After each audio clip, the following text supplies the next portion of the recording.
এভাবে মূলার শাক রান্না করলে কেউ আর বলবে না যে মূলার শাক ভালো লাগে না বা তিতো লাগে, খেতে চায় না।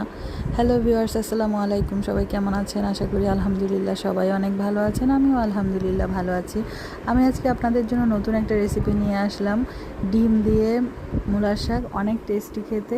অনেকগুলো পেঁয়াজ এবং রসুন আমি তেলে দিয়ে দিয়েছি, তার সাথে কাঁচামরিচ দিয়ে দিয়েছি। পেঁয়াজ আর রসুনটা একটু লালচে হয়ে এলে তারপর কুচি করে কেটে রেখে ধুয়ে পানি ঝরিয়ে রেখেছিলাম মূলো শাকটা, সেটা দিয়ে দেব।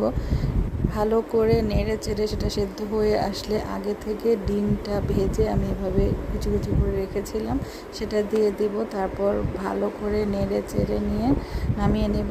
কারণ মূলো শাক বেশিক্ষণ চুলোতে রাখতে হয় না, এটা একদম অল্প সময়ে সেদ্ধ হয়ে যায়। তারপর গরম গরম ভাতের সাথে এটা খেয়ে দেখবেন, অনেক টেস্টি এবং অনেক ভালো লাগবে। আপনিও বাসায় ট্রাই করবেন আমার রেসিপিটি ভালো লেগে থাকলে। আজকে এ পর্যন্তই।